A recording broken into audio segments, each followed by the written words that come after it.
સાણંદ નગરપાલિકાની ચૂંટણીને લઈને મોટા સમાચાર મળી રહ્યા છે। કોંગ્રેસ તેના 24 થી વધુ ઉમેદવારોને રાજસ્થાન લઈ ગઈ છે। કોંગ્રેસ ઉમેદવારોને બીજેપીના ડરથી રાજસ્થાન લઈ જવામાં આવ્યા છે। ઉમેદવારોને ફોર્મ ખેંચવા માટે દબાણ કરાતું હોવાના આક્ષેપ થઈ રહ્યા છે। તો લોકસભા અને વિધાનસભા જેવો જ ઘાટ કંઈક અત્યારે સ્થાનિક સ્વરાજની ચૂંટણીમાં પણ દેખાઈ રહ્યો છે। એવું જ ચિત્ર કંઈક ઉપસી રહ્યું છે। પોતાના ઉમેદવારોને ભારતીય જનતા પાર્ટીના ડરથી કોંગ્રેસ રાજસ્થાન લઈ ગઈ છે। સાણંદ નગરપાલિકાની ચૂંટણીમાં જંગ જામ્યો છે। કુલ 24 થી વધારે ઉમેદવારોને ભારતીય જનતા પાર્ટીના ડરથી રાજસ્થાન લઈ જવામાં આવ્યા છે। આ પહેલા તમે સાંભળ્યું પણ હશે કે અલગ અલગ નગરપાલિકાના કે પંચાયતોના ઉમેદવારો તેમને ફોર્મ પાછું ખેંચવા માટે ભારતીય જનતા પાર્ટી દબાણ કરી રહી છે, એવા આક્ષેપ પણ લગાવવામાં આવ્યા હતા।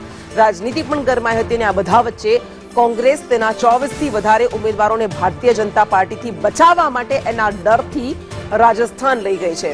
ઉમેદવારોને ફોર્મ ખેંચવા માટે દબાણ કરાતું હોવાના કોંગ્રેસ દ્વારા આક્ષેપ લગાવવામાં આવી રહ્યા છે। તો સામાન્ય રીતે કોંગ્રેસ દ્વારા આ પરિણામ આવી જાય ત્યારબાદ રિસોર્ટ પોલિટિક્સ અપનાવવામાં આવતું હોય છે, પરંતુ આ સ્થાનિક સ્વરાજની ચૂંટણીમાં આવો ઘાટ। કોંગ્રેસ નેતા પંકજ વાઘેલા આપણી સાથે જોડાઈ ગયા છે। પંકજભાઈ, સ્વાગત છે સંદેશમાં। એટલો બધો ડર છે કે સ્થાનિક સ્વરાજની ચૂંટણીમાં પણ 24 થી વધારે ઉમેદવારોને અન્ય રાજ્યમાં લઈ જવા પડી રહ્યા છે। એમાં ડર અમારો હોવા કરતા ભારતીય જનતા પાર્ટીનો ડર વધારે દેખાઈ રહ્યો છે। ભારતીય જનતા પાર્ટીને હારવાનો ડર હોવાના કારણે અમારા ઉમેદવારોને લોભ, લાલચ અથવા તો બીજી કોઈ રીતે સગા સંબંધી મિત્રો કે કૌટુંબિક રીતે લાવીને એમને દબાણ એમની તરફ ઉભા કરી અને એ લોકોને સમજાવી અને એમને ફોર્મ પરત ખેંચાવવાની એમની રણનીતિ ચાલુ હતી। એના કારણે છે અમારો ડર નહીં, અમે તો અમારા સુરક્ષાના ભાગરૂપે લઈ ગયા છે।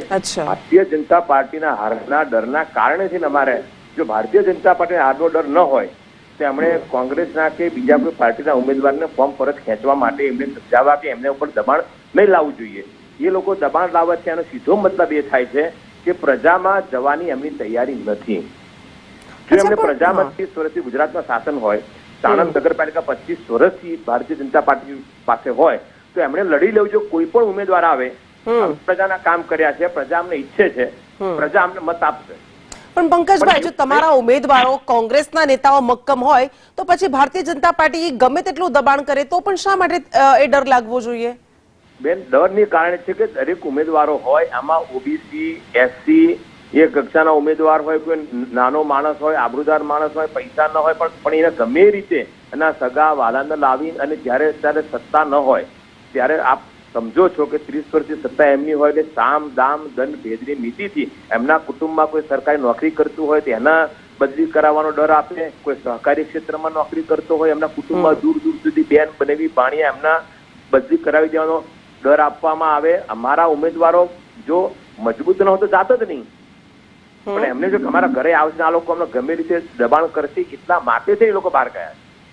અચ્છા, ઠીક છે પંકજભાઈ। ભારતીય જનતા પાર્ટી પ્રજામાં જવા લાયક નથી। પહેલી વાત, તમે અમારા ઉમેદવારોની વાત સાઈડ મૂકો, જો ભારતીય જનતા પાર્ટી 20 વર્ષમાં વિકાસની વાત કરતા વિકાસ કર્યો હોય તો તમને સામો ડર લાગે છે? એ સામેના ઉમેદવારને પરત ખેંચી લેવા માટેની એમની વાત જ બતાવે છે કે પ્રજામાં જવાની એમની તૈયારી નથી અને પ્રજાના લોકતંત્ર પર એમને વિશ્વાસ નથી।